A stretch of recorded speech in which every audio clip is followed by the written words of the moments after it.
శ్రీ పరాభవనామ సంవత్సర పంచాంగ శ్రవణంలో భాగంగా ఆఖరి రాశి అయినటువంటి మీనరాశి యొక్క ఫలితాలు తెలుసుకుందాం. శ్రీ పరాభవనామ సంవత్సరంలో మీనరాశి వారికి ఆదాయం 14, వ్యయం 11, రాజపూజ్యం 7, అవమానం 2.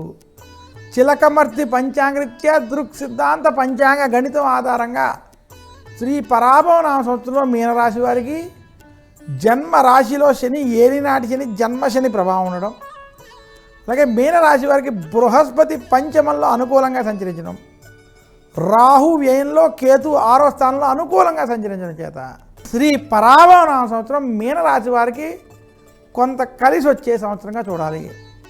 చాలామంది మీనరాశి వారు మేము ఏలినాటి శనిలో ఉన్నాం, అంతకాలంగా ఇబ్బందులు పడుతున్నాం, ఈ సంవత్సరం ఎలా ఉండబోతోందని భయపడేటువంటి వారికి మీనరాశి వారికి శ్రీ పరాభవనామ సంవత్సరం కొంత కలిసి వస్తుందని చెప్తున్నాను. మీనరాశి వారు శ్రీ పరాభవనామ సంవత్సరంలో ఇంటిలో శుభకార్యాలు వంటివి జరుగుతాయి. శుభకార్యాలకి కొంత ధన వ్యయం జరిగే సూచనలు కనబడుతున్నాయి. అలాగే మీనరాశి వారు మీరు చేపట్టినటువంటి అనుకున్న పనులన్నీ కూడా అనుకున్న విధంగా పూర్తి చేస్తారు. మీనరాశి వారికి నిరుద్యోగులకు ఉద్యోగ ప్రయత్నాలు సఫలీకృతం అవుతాయి. ఉద్యోగంలో ప్రమోషన్ కానీ అనుకున్న పనులు కానీ కలిసి వస్తాయి. మీనరాశి వ్యాపారస్తులకి శ్రీ పరాభవనామ సంవత్సరం మార్పు తెచ్చి కొంత శుభ ఫలితాలు వేపిస్తుంది. తెలియని వ్యాపారాలు, కొత్త వ్యాపారాలను మొదలు పెట్టద్దు. ఖర్చుల్ని నియంత్రించుకోవాలని మీనరాశికి సూచిస్తున్నాను. ధన వ్యయం, ఖర్చులు మాత్రం మీనరాశికి ఏలినాటి శని ప్రభావం వల్ల కొంత ఇబ్బందులు కలుగుతాయి. అప్పుల బాధలు, లోన్లు వంటివి మీనరాశిని కొంత ఇబ్బంది పెట్టేటువంటి స్థితి కనపడుతుంది. ఇక మీనరాశి రైతాంగం, సినీ రంగం, మీడియా రంగం వారికి మధ్యస్థ ఫలితాలు శ్రీ పరాభవనామ సంవత్సరంలో ఉన్నాయి. చిలకమర్తి పంచాంగ గణితం ఆధారంగా మీనరాశి వారికి ఏలినాటి శని ప్రభావం ఉన్నట్టుకి శ్రీ పరాభవనామ సంవత్సరం మార్పు తెచ్చి శుభ ఫలితాల వైపు తీసుకెళ్తుంది. మీనరాశి విద్యార్థులు ఈ సంవత్సరం సత్ఫలితాలను పొందుతారు.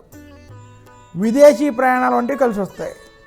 మీనరాశి వారు ఈ సంవత్సరం కుటుంబ సభ్యులతో తీర్థయాత్రలు వంటివి ఏవైతే చేస్తారో అవి అనుకూల ఫలితాలను ఇస్తాయి. పంచమంలో బృహస్పతి ప్రభావం చేత భక్తి మార్గం, తీర్థయాత్రలు వంటివి కొంత కలిసి వస్తాయని తెలియజేస్తున్నాను.